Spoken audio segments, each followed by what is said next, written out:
Welcome to another week of The Inimitable Black Woman. I am Donna, the person who does the interviews, the interviewer, and I'm excited for you to meet this week's interviewee. I was walking in one of our malls out here, and I saw her, and I stopped, and I walked by, and I came back, and I was like, girl, can I interview you? And this interview just made like life. It was one of those interviews where I was like, this is why I want to tell our stories, because we all have a story to tell, and also we all just have something to say that people need to hear and to experience. And she was one of the most beautiful experiences. So I can't wait for you to hear this interview. Let's go. What's your name? Destinee. Destinee, where are you from? Corsicana. Where's Corsicana? It's like 4 hours from here. Corsicana's a big city, isn't it? No. Wait, isn't there a lot of hotels there, though? No, there's like maybe 5 hotels, and it's like country and ghetto at the same time. How long have you been in Austin? A year. A year? Do you like it? It's different. There's a lot of people, a lot of cars. I'm not used to all of that. Growing up in a small town. What's it like where you're from? Tell me more. It's country and ghetto. Well, you say a lot of cars. I'm trying to think how many people were in your town.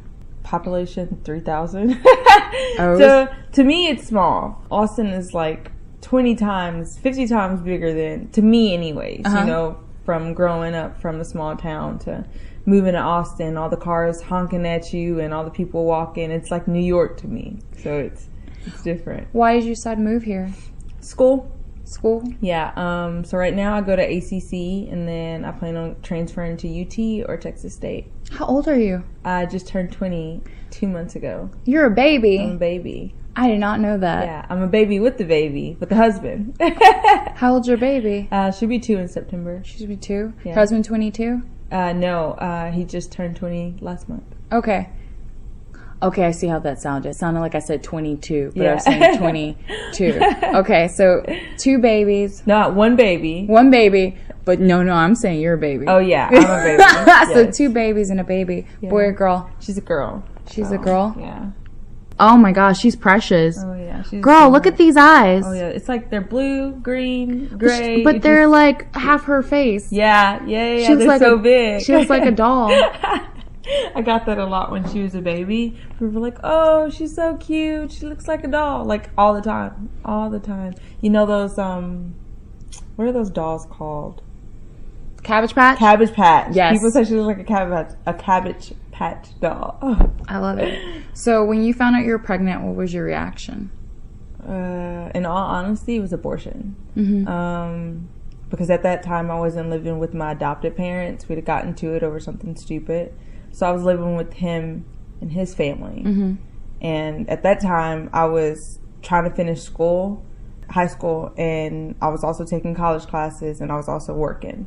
So, like, I thought I was just tired, you know, from exhaustion. Like, I was throwing up, and, like, I had my period and everything, so I never expected that I could be pregnant. And it was only literally my second time ever having sex. So, like, I was like, there's no way I'm pregnant. And then one day I was like having really bad pains while I was at work, and my boss was being a total, excuse my language, douche. He was. And he wouldn't let me. Such a cute little language. He wouldn't let me go to the hospital because it was that bad.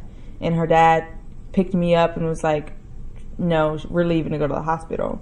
And he called my mom, and we still weren't even talking at the time. He called my mom, and he was like, something's wrong with Destiny, you should get to the hospital. And the doctor came in, and he was like, do you want them in the room or do you want them out of the room? Me being like, 18 at the time, I was like, you can kick them out. Like, I was just joking, you know? Yeah. And he was like, well, you're 6 weeks pregnant. And I just burst out laughing. I was like, okay, do I have cancer? Like, I was like, do I have cancer? Like, you're lying, right? You're just kidding. You prefer cancer at that time. Yes. And he was like, this is nothing to laugh about. Like, you're pregnant. And I just started flipping out. I was like, no. He's like, you also have a UTI. So when they came back in the room, like, I didn't tell them. But I told him as soon as we left the hospital that night. I was like, well, I'm pregnant. And then that night I was like, abortion, because like, you know, when you're adopted and you're black and, you know, you're going to be another statistic, I was not going to be that.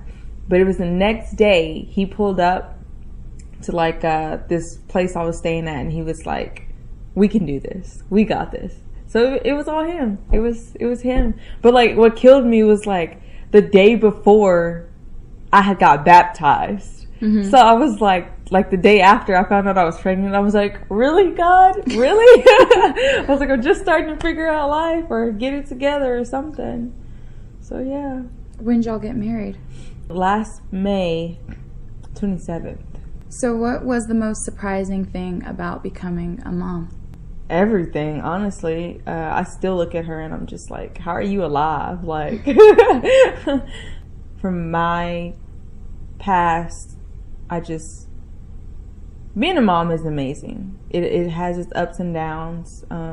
Being a mom at a young age is really hard, but my family is really supportive. They're always there. So yeah.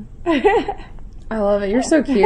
Thank you. I literally was walking and I saw her and I was like, she's so cute. I was like, can I talk to you? And you were like, yeah. You're like, what is this? And I was like, this is my podcast, but like, you're just beautiful. You're lovely. Oh, like thank you. So are you. Oh, thank you. Yeah, I was like, we have to talk. So I was so down for it though, because like I'm going to school to be a journalist. So I was like, okay. Oh yeah, I'm down. I'll talk. So how did you get into journalism? Was there something that sparked off when you were younger? So when I was younger, I wanted to be a vet, like a veterinarian, because I loved animals. Now I kind of don't like them because of all the fur or whatever. But like growing up, when I was in foster, I would write because that was my comfort. And then when I was adopted by my now adopted parents, my mom just encouraged me to keep writing. She was like, this is, you know, your stress relief. You know what I'm saying? So like I had journals on top of journals, just anything about everything, about everyone, anything that I was feeling or thinking, it was just there in those journals. At what age were you adopted? I'm going to say 10 or 11. Maybe 10. Maybe 10? Yeah. That's a really young age still. Yeah. I mean, it's not super young, but it's pretty young. Around, I think I read something once that said around 10 years old is when you really start to like form your memories really well and stuff. So do you remember life in foster care compared to when you adopted? I do. Most of the foster homes were, pretty much all of them were not good. Sometimes you hear people say you have your really good foster homes and then you have your bad ones, but you only have a handful of bad ones. That's not true. You have a crap ton of bad ones. It's just when you have a social worker when you're in foster, and sometimes your foster parents threaten you if you're gonna tell on them with something that they've done to you. So it's like I remember this one foster mom me and my little sister had. She was mean. She was so mean. And we were just so scared of her. But to everyone else, we loved her. You know, like in open light, we loved her. Absolutely loved her. We would just never tell our caseworker, you know, what was going on. You never tell your caseworker what's going on. Because then you could be moved to like something or somewhere even worse than you were already at. So it's just, you learn to keep your mouth shut when it comes to certain things. That's crazy that at that age you already understand. Let me stay put here because you never know what's coming up. Yeah. Do you think about it a lot now? Do you think it really affected how you feel about even your own child or how you raise your child and things like that? It has. It really has. My greatest influence, like my most negative influence, like that I do not want to be like, was my mom, my biological mom. I just don't want to grow up to be like her and what she has become. So it's like every day even still to this day, I'm like still fighting with myself. Like, you're not like her. You're nothing like her, you know? And my husband is like, you're a great mom. You know, you're doing, and my adopted mom, she texts me, you're doing good. And, you know, I love you. And, you know, just all these good things. But it's in the back of my mind, it's like, well, any day I'm going to be like her. I'm going to do what she did. Or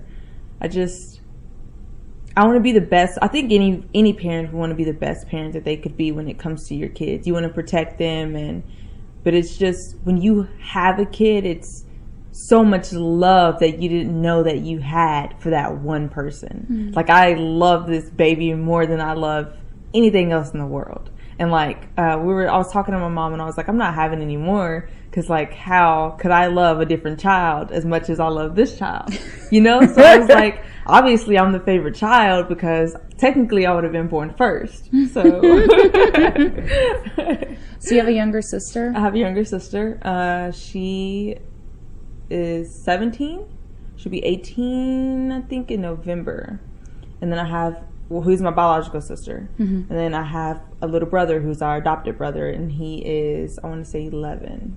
Okay. And you and your sister got adopted together? Yeah. So when we got adopted, they didn't want to separate us because of everything that we've been through. And they didn't want to introduce us to anyone because then we would get attached. So we were in foster for, I think, a little over a year and a half when it was just me and my sister. But before my sister, I was in foster care with my brother, my biological brother. But when it was just me and my sister, we were there together for like a year and a half, or a little over a year. The rule was we weren't supposed to be separated because of everything that we've been through. My parents, so in order to meet us, they had to say that they would adopt us. So that's how it was. My mom and dad were crazy enough to adopt us. Without even meeting you? Without even meeting us. Well, they met us when they decided they were gonna go through with it. Is it Katrina and Rita? Yeah, okay. So when all that was going on that day, they were supposed to come and meet us. So we were super excited. Me and my little sister, we were like, oh, we're gonna get a mom and dad. And they never showed, but you know, that age, you don't know what's going on. And I remember my mom being so upset because the whole hurricanes and all that was going on. And then, so yeah. Do you remember the day you got adopted? I do. What was it I remember like? a lot of tears. I remember being happy and being sad, and Why were you sad? there's just a lot of emotions. I felt like we were finally loved. And we didn't know before our adopted parents, we didn't know what love was. We didn't know what God was, or Christmas. We didn't know what any of that was. And my parents are huge Christians, especially my mom. She's always, you walk in her room and she's in there reading her Bible at nighttime. So yeah, we just didn't know what love was until we were there in that courtroom and they were like, Destinee Hatton, because we were Destinee and Shell Williams or Alicia Lachey Williams. So now I was a Destinee Nicole Hatton, Alicia Monet Hatton. So when they said that, it was just tears and we were just all happy. It was all happy. Nothing but good memories, dude. It was just, I have to say that, like, even my wedding day doesn't compare to that. And I had a pretty good wedding. I love that. Thank you for being open and for talking to me and stuff. Oh, yeah. I like that. I appreciate it. This took a long process. I didn't want to talk about any of this. The old me, I would not be sitting here with you. I would be, no, this is therapy. A lot of therapy me and my sister had to go through. Yeah. I think I literally just stopped going to therapy maybe 2 years ago. So it's a long process, but writing has helped. If I don't write, then I'll go running. Running also helps. Yeah. Girl, I wish I was running. I'm gonna go eating. I'm gonna run to Mickey D's. That's all. That's a better, like, 2 places to go. Do you feel like it was a gradual change, or was there something that kind of opened your eyes up to being more open and being more okay with talking about your past? So one day when I was at therapy, I started getting curious about my biological dad. And I started asking all these questions, and the therapist could only tell me so much, you know. And she told me, so when you're in foster, you have these books. And most foster kids only have maybe 1 or 2 books, you know, max. And me and my sister, we have 4 books. And we were supposed to get these books when we would turn 18, because that's when you turn of age and you can read all these things. I just got the books. They're about this thick. And it has all the information about... Y'all can't see it. Her hand was like 2 phone books. And if you ain't ever seen no phone books, I will say it was about 12 inches. 12 inches thick. I haven't even gotten past the first book. But in those books, it's very detailed. It has my parents, everything that they've done, you know, from getting arrested to hospital stuff and addresses and just everything in there. But anyways, the therapist could only tell me so much. And she told me that he had signed his rights away. When you're that young, I was probably like 12 or 13 because I was in the 8th grade. And she said that he had signed his rights away, which pissed me off, you know, because he's out there now married with kids. And I was like, I'm your kid. You didn't want me? You know, that time you didn't know how to handle that. So one day after a volleyball game in the 8th grade, we lost. And I remember being so mad. I was so mad. Volleyball game, and found out my dad didn't want me. I fell flat on my face in the locker room and had a seizure. I had a couple of more right after that. So it was like back to back. I was rushed to the hospital. And then my mom said that I slept there all the way to Children's because like my body was just so tired and didn't know how to handle it. So they're called pseudo seizures, which is caused by stress. So my body didn't know how to handle all of it because I never talked. When my mom, she's always open about our situation. She always wants to talk to us about it because she says that's the best way to do it. But me, I was just, I don't want to talk about it, you know, like, why would I want to talk about it? We went through so much, you know, and I just didn't want to talk about it, didn't know how to talk about it. So I would just close off and I just go to the room or just stay to myself. My body just didn't know how to handle it, so I just kept having seizures. Anytime I would get stressed out with school or sports or work, I would just fall out and have a seizure. I think I've been 4 years clean now. No, wait, because I had one here when I was in Austin. That was the last one, and baby girl was like 11 months, and it scared the bejeebies out of her because we were in the grocery store and we were by ourselves. Her dad was at work.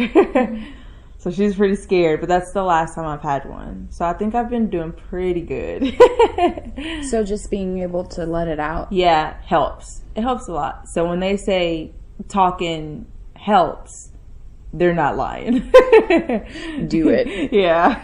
So you sent me an article that I didn't read because I'd rather hear it from you instead of reading it and knowing everything about you. I don't want to. I want to get to know you. Yeah. So what does the article say, and is it about basically your past? It is. Okay. So my mom is Marcella Williams. She's been in prison since 2004, and she had a girlfriend named Lisa Coleman. Mm-hmm. And this was all over the news. I had a brother who was 9 at the time, and my mom's girlfriend, gradually over time, she would starve him, tie him up, and beat him. So that was an everyday thing, like everyday thing. Me and my sister were told not to say anything, and my mom would lie to everyone and say, oh, he's with my sister, you know, and we're that young, so of course we're going to listen to what our parents tell us to do. But when my brother died, he had, I think it was 135 scars, and he was 9 and only weighed 35 pounds when he died. That's my daughter's weight right now, and she's about to be 2. So a 9-year-old weighing as much as a 2-year-old, you know? So she was one, I think, of 4 women to ever be put on death row here in Texas, and she was killed maybe a year ago. But what's weird is she has a son, and I'm not going to say we replaced our brother for him, but like he didn't know what was going on. So like we remained really, really close through this whole thing. But that kind of messed him up, you know, because his mom was the one on death row. And she was on death row because she was like, I'm not guilty of this. I didn't do it. My biological mom was like, okay, I'm guilty. So she didn't have to do a trial. But I remember in the courtroom, it was so weird because his mom walked into the room and I'm like looking for her, you know, her nickname was Pig. And I'm looking for Pig. I'm like, where is she? There she was in a suit, her hair tied back. And I was like, this isn't who that is. You know, the woman I know is a man and she has braids and, you know, like it wasn't the same. So yeah, but we remained really close with her son. But then we fell off because as I got older, I was blaming his mom and he was blaming my mom. And so we just kept getting into it. But this year, the beginning of the year, we got together at my adopted mom and we just talked it out. He has a daughter, but he has also been behind bars as well. So I think that affected his life as well as ours. The one thing that makes me everything makes me mad. But the one thing that I have to say is my little sister, she was like little. And I remember our biological brother, his name was Tay, Devontae. Mm-hmm. And I remember he was in the bathroom and this was like a week before he died. And me and my sister, I was eating sunflower seeds and she was eating hot Cheetos. And we walked into the bathroom, which is where he was tied up. And I remember his foot was stuck inside of the toilet because I guess he was like trying to get out or something and it got stuck in the toilet. And when you walked into the bathroom, the smell, it was a smell. And obviously he had bruises, you know, but when you're young, you don't know what to think about it, you know? But I remember his ear being so swole because she had taken the end of a belt buckle, like a really big belt buckle, and hit him in the head. So he had this really big swollen ear. But I remember me and my sister, we walked into the bathroom. We're not thinking, you know, anything of it. And he asked us if he can have some food because, you know, he's hungry. You know, we're told not to give him any food. We give him food. We're not allowed to have food, you know, or we're going to get hit with most of the times it wasn't even a belt. It was a electrical cord or a wired hanger. So he asked us for food and I was like, yeah, you can have some of my sunflower seeds. My sister, she's little. And of course she's going to be stingy. And she was like, no, you can't have any. She was that little and she still remembers, I didn't give him any of my food. I didn't do that. She's little. And to this day, she's like, Destinee, I didn't give him anything. She's like, maybe he could be alive. I was like, I'm her older sister, you know what I'm saying? Like, I didn't know how do you handle something like that? And now being a mom, having that much love for my kid, our mom stood by and watched let all of this happen. You know, we were little and she was offering me drugs and smoking cigarettes and, you know, little, and she's like, I didn't give him any food. Just burst out crying. And the thing is, the whole family knew. They knew where he was, you know? And here recently, she's been writing us, my biological mom from prison, and I saw her when I turned 18. I saw her and I was pregnant. And she kept calling my baby her grandchild. So I was like, your grandchild. This is not your grandchild. You don't have a right to say that this is your grandchild. You know? I mean, you had kids. And you messed up. Like, not a small mess up, but a big mess up. And I know that they say that you're supposed to forgive, but you're not going to forget. But when you're put through all that, I have my child. I look at her every day and I'm like, how can a mom sit there and let that happen? You know, it's crazy. It's absolutely crazy. But it was when I got adopted, I was like, you're not going to be a statistic. You're adopted. You're black. You're a female. You're not going to be a statistic. Then I got pregnant, and I was like, okay, now you got to step up your game. Graduated a year early. I mean, I may not be at the top percent of my class, but I was up there. Girl, you got there. Moved, and I'm not going to be like my mom. I'm not going to be like her. I think I'm doing a pretty good job. I think you're doing a pretty good job. You standing alone was enough to draw me towards you. You weren't saying a word. You were just doing what you had to do. And I stopped and I was like, yeah, I'm not going to forget you. But it's not only because of your story. It's just like your perseverance, man. Yeah. Your strength. You're a baby. You're only 20 years old. Yeah. Girl, let me tell you, when I was 20, mess, okay? Mess. Drunken mess, I believe. And you feel so light. It's not heavy. You don't feel heavy. You feel like such a joy. My mom always told us we have a story to tell. She's right. You do. I remember being little and the Oprah show coming on. I was like, I'm going to be on Oprah.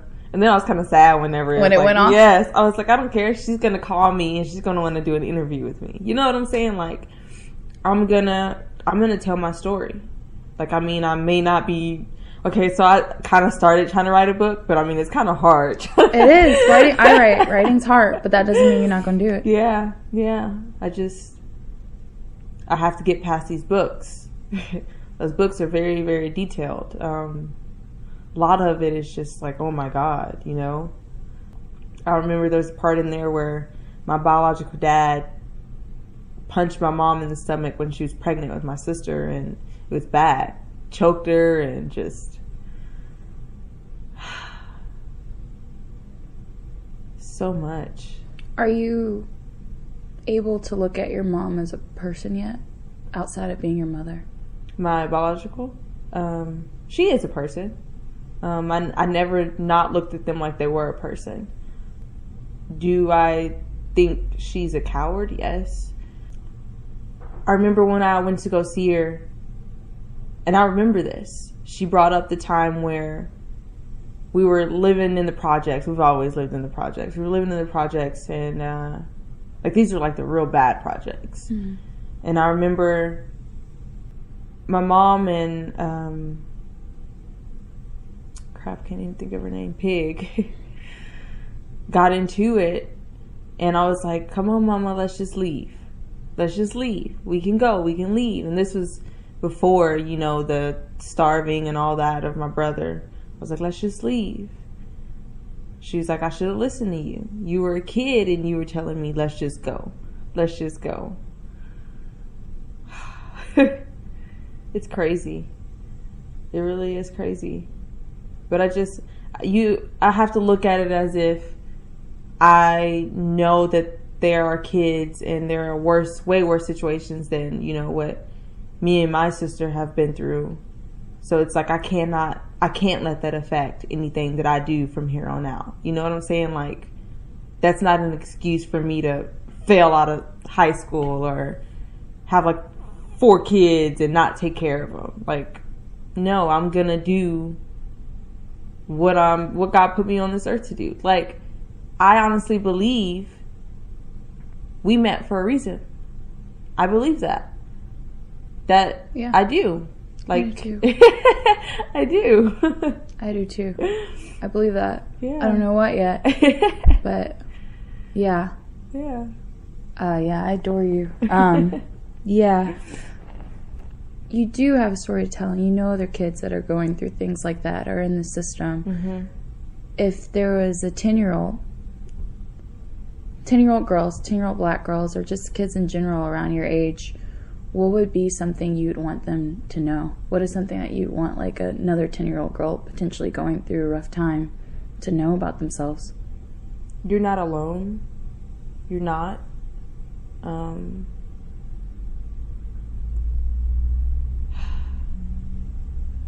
It can be hard to talk to someone.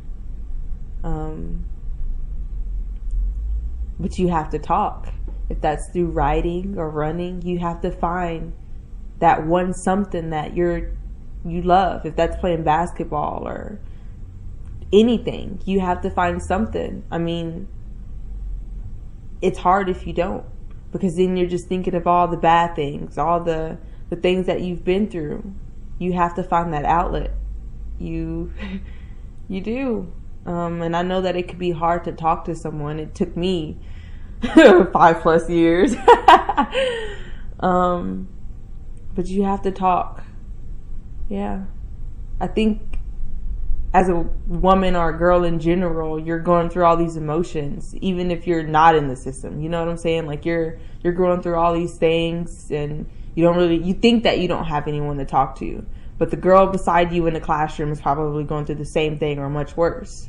So it's just, you got to keep your head up. You do. You can't let anybody knock you down or tell you that you're worthless. You're not going to be anything. You got to prove them wrong. You got to have that mentality always. What are 3 words you would use to describe yourself? Talkative, bubbly, and forgiving.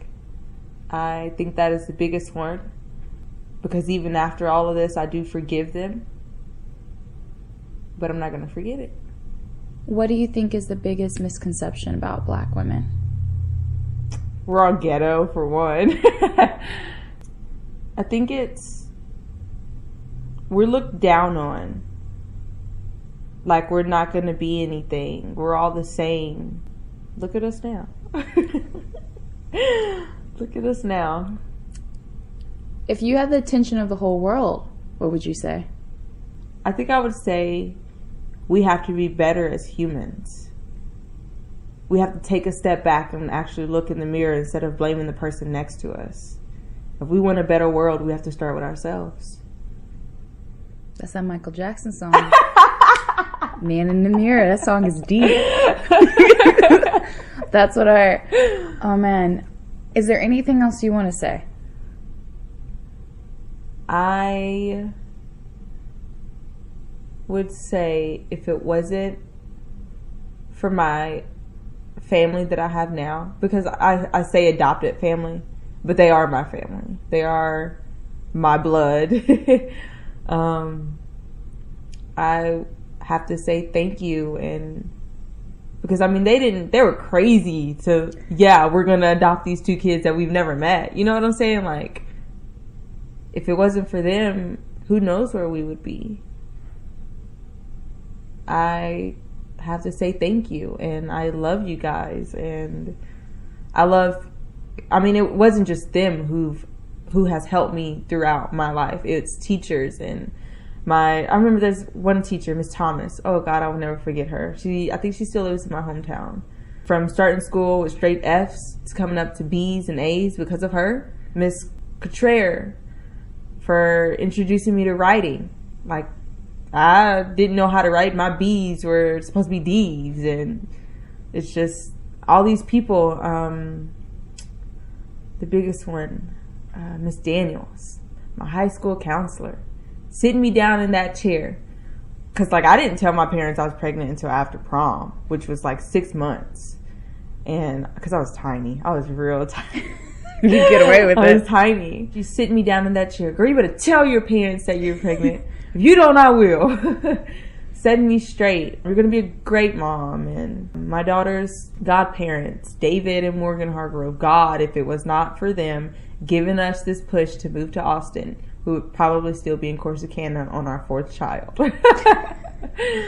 So many people has helped us out, or me out, throughout my life. I just want to say thank you. Yeah.